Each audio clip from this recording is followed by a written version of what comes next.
a small quiet village in southern Nigeria, where chickens roamed freely and the roads were red and dusty, a boy was born. His name, Emeka. Emeka's story begins long before he was even born. His parents, both young and full of dreams, never planned for a child. His mother, Nkechi, had just turned 20 when she found out she was pregnant. At first, she thought it was a joke. How could she, at her young age, be carrying a child? She wasn't even sure she was ready to be a mother. His father, Chijioke, when he found out he would be a father, he had no idea how to feel. He had barely started his job as a civil servant. There were dreams he had, but they were not centered on having a child. Emeka's father was burdened with the pressures of adulthood, but not ready for fatherhood.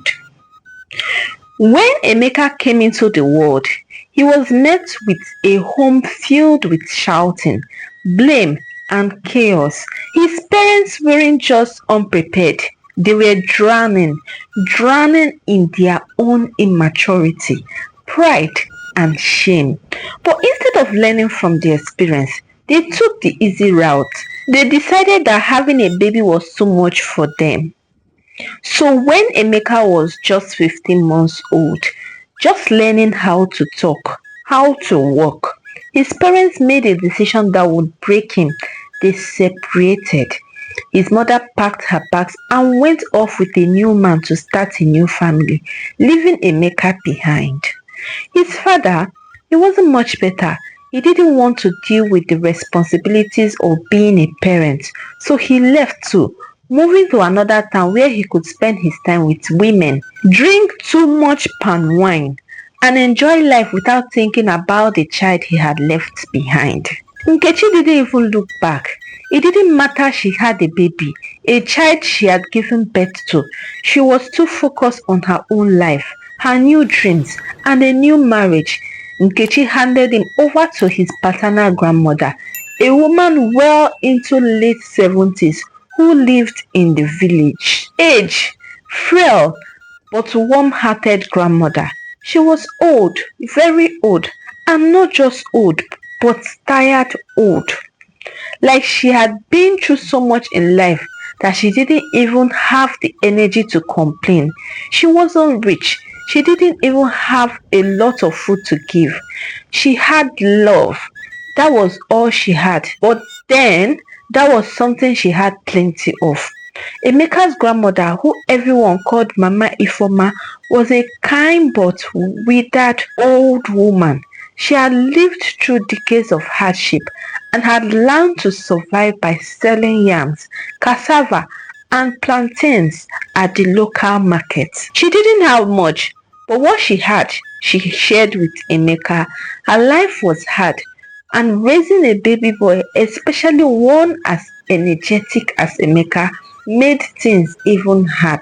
Mama Ifoma would wake up at the crack of dawn, tie her wrapper around her waist, and head to the village market.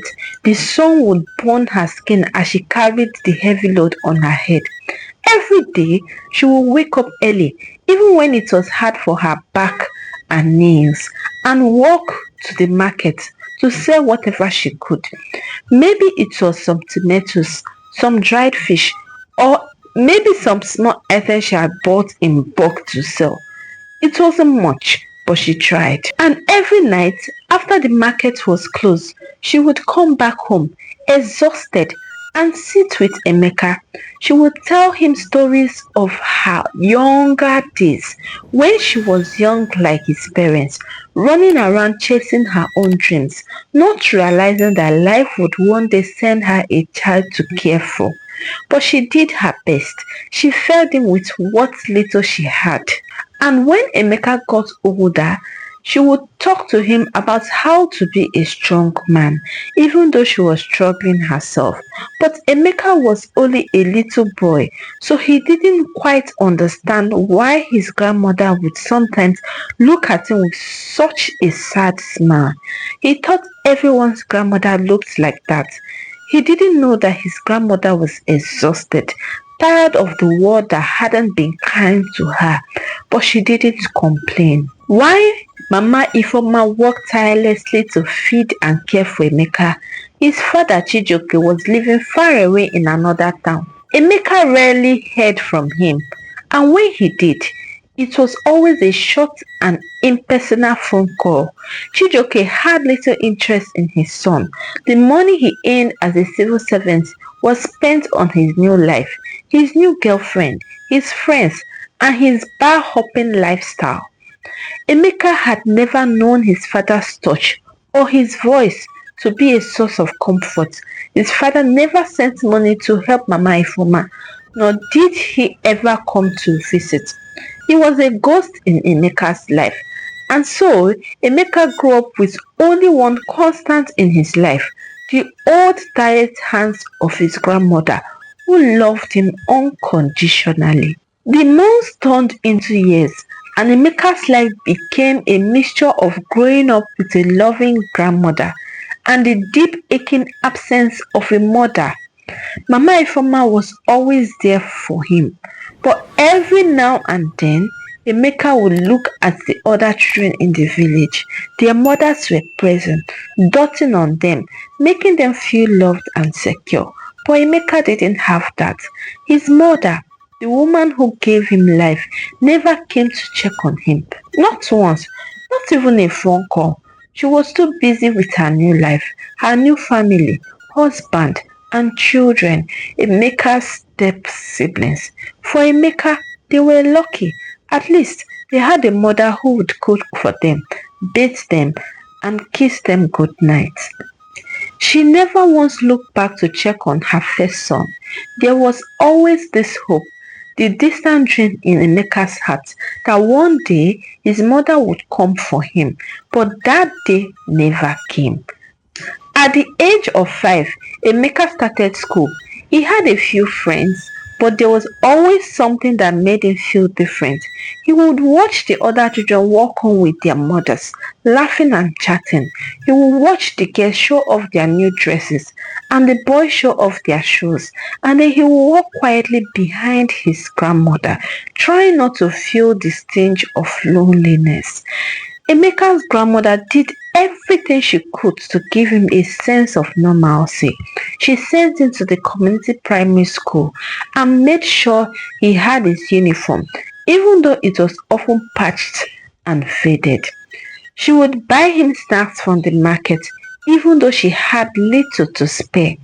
But all through this, Emeka couldn't help but feel the absence of his mother. Why didn't she care about him? Why didn't she love him the way the other mothers loved their children? At the age of 12, Mama Ifeoma sat Emeka down one day. She looked at him with deep concern in her eyes. "Emeka, my son, you are growing up. You need to start thinking about what you want to do with your life." Emeka had always been good in school. His teachers loved him because he was bright and eager to learn. But Mama Ifeoma knew there was no money to send him to secondary school, let alone university. "Maybe you should think about learning a trade," she said gently. "Carpentry, or maybe becoming a mechanic. These are good grades, my son. They will help you survive." It was not the future Emeka had hoped for, but he didn't have a choice. Every day, he would watch older children go to secondary school. He admired them and wished he had the same opportunity. The dreams he had of becoming something more, maybe a teacher, maybe a doctor, felt so far away. Meanwhile, on the day of his graduation from primary school, Emeka was chosen as the best graduating pupil, and he was called up to give a speech. When he took the microphone, his heart was racing like a drum. He stood before his classmates, his heart pounding in his chest. But as he spoke, his words flowed with confidence and grace. He spoke of hope, of dreams, of a future brighter than the one he had been given. At the end of the ceremony, something extraordinary happened. The chairman of the occasion, a wealthy businessman who had been attending the event, was moved by Emeka's speech that he decided to sponsor him through school. "I will send you to school," the chairman said. "I see great potential in you. Emeka, you are special." Emeka couldn't believe his ears. A scholarship to go to secondary school, to go to university. For the first time in his life, someone had shown him that he mattered. Someone believed in him. Emeka's life took a turn. For the first time, he felt someone truly believed in him. His sponsor made sure he had everything: uniforms, books, and the funds to attend school. But even with all the material support, Emeka still felt empty inside. The reality of his mother's absence hit harder than ever when he enrolled in secondary school. It was here that he discovered that his mother worked as a food vendor in his new school, but she never acknowledged him. Not once. It hurt, but Emeka tried not to let it show. It was a school far from the village he called home, but she never looked at him the way a mother should. She treated him like other students, asking for money for food and giving him the same cold look she gave to everyone else. Sometimes, when their eyes met, she would look away, her face hard and cold. One day, as Emeka stood in line to buy food, his mother looked him straight in the eye and said, "I'm not your mother." Those words hit him like a slap across the face. His own mother, the one who had carried him for 9 months, the one who had given him life, had completely rejected him. It shattered his heart. But Emeka was determined. He had no choice but to keep going. He couldn't afford to stop now. His future depended on his education, and he wasn't going to let her cruelty stop him from succeeding. His sponsor had become his mother, father, friend, and family. Just when things were starting to look up for Emeka, tragedy struck. His beloved grandmother, the only person who ever truly loved him, passed away after his junior exams. Her death was like a thunderstorm in Emeka's life. She had become his anchor, his protector, his only family, and now she was gone. The grief was overwhelming. There were days Emeka didn't know he could go on, but his sponsor, true to his word, continued to support him. He helped Emeka through the funeral arrangements and made sure he kept going with his studies. Emeka was alone now. The only person that genuinely loved him, even as a baby, was gone. Yet, somehow, he carried on. He had to. He promised never to forget the sacrifices Mama Ifeoma had made for him, and to make sure her efforts weren't in vain. Emeka was just beginning to find his footing in the world. He had completed his secondary school education with the help of his sponsor, and he had received his acceptance letter to the university. His dreams of becoming a dentist were finally taking shape. He had fought so hard for this moment, the first step towards changing the trajectory of his life. It was a moment he had longed for, one that, for the first time in his life, felt like a victory. But fate, as it often does, had other plans. Few months later, Emeka was sitting in his small room in the university hostel when he received the call that would change everything. His father's name flashed across his phone screen. He stared at it for a moment before answering. He hadn't spoken to his father in years, and when he did, it was always brief, filled with hollow words of a man who seemed indifferent to the son he had abandoned. "Emeka, your father, he's gone." It was his father's long-time friend, Jide. Emeka's heart skipped a beat. He had never thought about his father in terms of death. To him, Chijioke had always been a ghost, a shadow in his life, someone who was physically alive but emotionally absent. Hearing that his father had passed felt surreal. The silence on the other end of the line was heavy, as though the weight of the moment had caught both of them off guard. His father, the man who had never been there for him, had died, and Emeka was expected to feel something. But what was he supposed to feel? Regret? Sadness? Or maybe relief?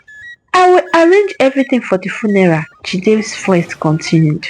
You will need to come back for it. For a moment, Emeka stood there, staring blankly at the walls of his small hostel room.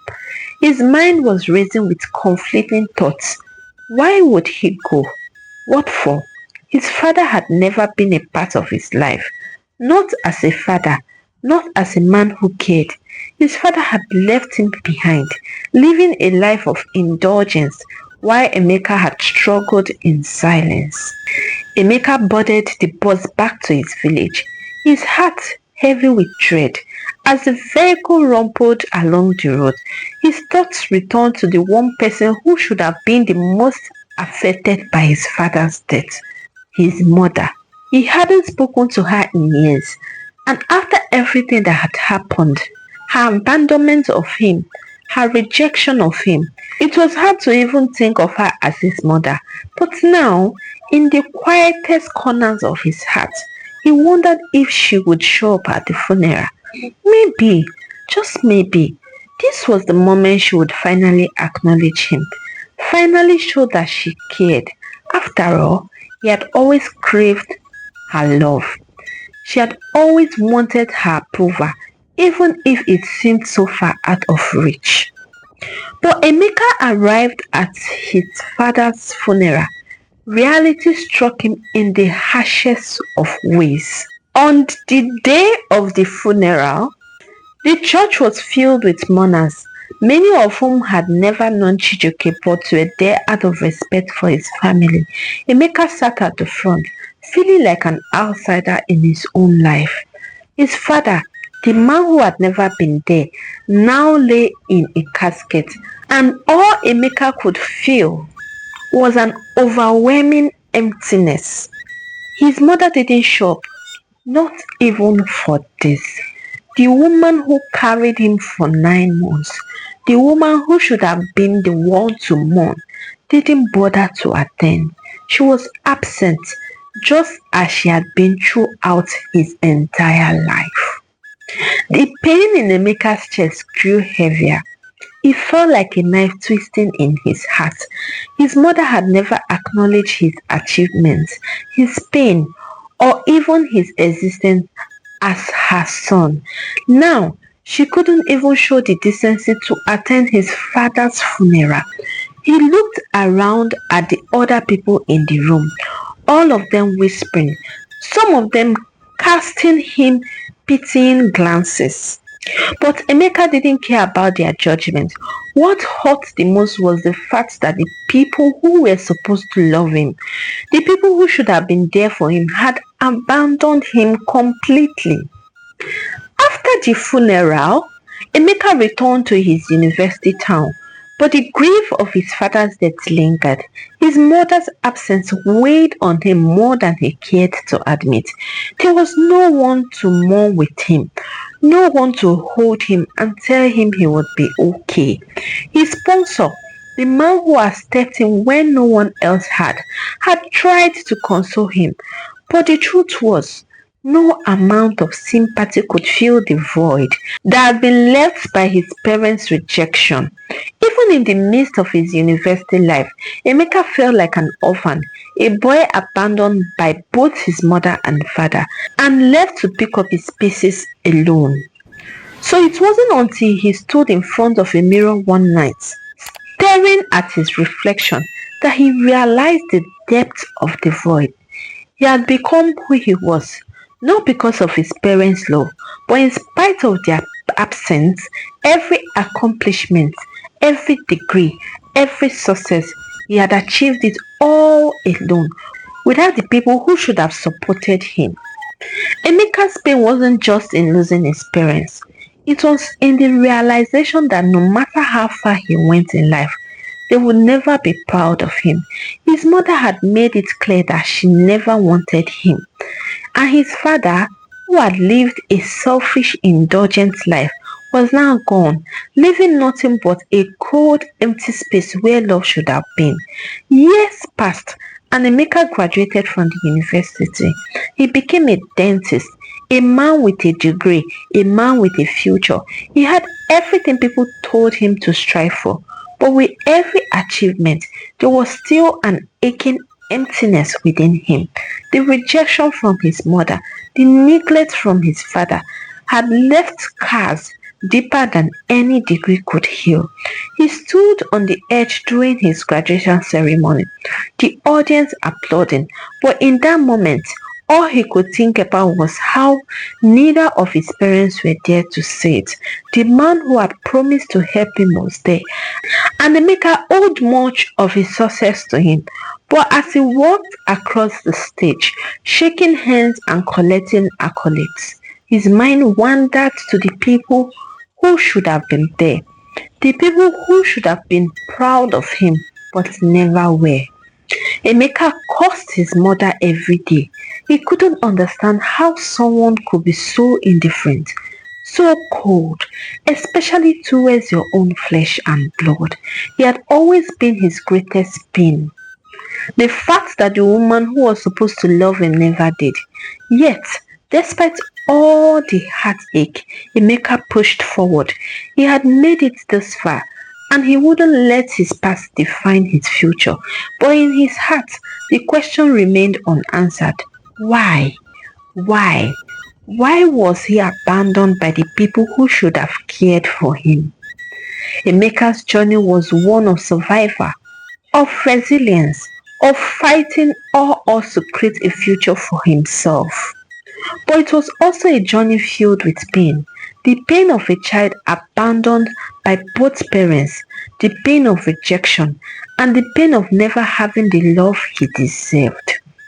Even as he stood on the threshold of his professional success, Emeka realized that healing wasn't just about achieving career milestones. It was about coming to terms with the fact that while he had succeeded in many ways, the love and affection of his parents would always be out of reach. But maybe, just maybe, Emeka had learned the most important lesson of all, that his worth was never tied to the love of others, but to the strength he found within himself. And for that, he could finally forgive. Years later, the world would come to know Dr. Emeka Chijioke, one of the most respected dentists in Lagos, a man whose name opened doors and whose story opened hearts. Life had finally smiled at him. The boy who once walked barefoot on the red roads of his village now drove through the city in a black SUV with tinted windows. His smile was bright, his words gentle, and his heart, though scarred, had healed. He had built a beautiful home, had a loving wife and 2 children who called him daddy with laughter that filled his mornings. But even in his success, Emeka never forgot where he came from. He never forgot the wrinkled hands that once held him, or the trembling voice that prayed for him every night. Mama Ifoma's constant toothache, the one that kept her awake many nights, had planted a seed in young Emeka's heart. It was that pain, that memory of pressing a warm rag to her jaw, whispering, "Don't worry, my son, Mama will be fine," that inspired him to become a dentist. Sadly, she never lived to see him wear the white coat. So in her honor, Emeka built a clinic, not just any clinic, but a free medical center for the elderly. He called it Mama Ifoma Smile Foundation, restoring the smiles of those the world has forgotten. He didn't just fund it, he made it a legacy, a place where old men and women could walk in, receive care, and live with dignity. One bright afternoon, years after its grand opening, Emeka decided to visit the center unannounced, just to see how things were running. He had already employed doctors, nurses, and caretakers. It was one of his many foundations, but this one was personal. As he walked through the lobby, greeting patients and staff, he noticed a frail old woman sitting quietly in a corner. Her wrapper was faded, her eyes hollow, and her hands trembled as she tried to drink water. Emeka stopped. There was something familiar about her face, the curve of her cheek, the way she avoided his eyes. He took a closer look, and his heart stopped. It was Nkechi, his mother. Time had done its work on her. Her beauty was gone, her strength spent. Life had humbled her. She had been abandoned by the man she left him for. Her new children had long forgotten her. The same woman who once denied her son now sat among strangers, waiting for help. When she saw him, she froze. Her lips trembled. Emeka, she whispered, her voice breaking. My son, I don't know you would be here. He stood silent for a while, his gaze deep, unreadable. Then slowly he knelt beside her, looked, took her trembling hand, and said softly, "You are in the right place, Mama. Here we treat everyone with care, no matter who they are." Tears rolled down her face. She tried to speak, but he stopped her gently, blaming her second husband and making excuses. "It's all right. I forgave you long ago." He arranged for her to have a private room, the best treatment and constant care, but he never brought up the past again. He didn't need to. Life had already taught them both enough lessons. The children Nkechi had with her second husband were struggling with life. She tried to build a relationship between them and Emeka, but it was too late. They were all now grown adults. 2 years later, Nkechi passed away. In the village clinic her son had built for people like her, she didn't die forgotten, nor did she die unloved. Emeka attended the funeral, buried her, not because of what she had done, but because he had learned the highest form of healing, forgiveness. Years passed, and whenever people spoke of him, they said he turned pain into purpose. He healed others from the same kind of hurt that once broke him. And every December, Emeka's foundation hosted a festival for the elderly. Free food, free care, and free smiles. He would stand before them and say, "Mama Ifoma taught me that love is not about who gives birth to you, but who stands by you when the world walks away." Moral lesson: no pain is wasted in the hands of God. Sometimes the people who hurt you prepare you for the purpose that will heal others. Emeka learned that true wealth isn't counted in money, it's counted in mercy. And that is the story of Emeka, the boy who was abandoned yet became a home for the forgotten. For more interesting African folktales and stories like this, please do well to like, comment, and share. Most importantly, besties, please subscribe. That is your way of supporting our channel and encouraging us to bring interesting stories like this for you. Until we bring to you another interesting story. For now, bye besties!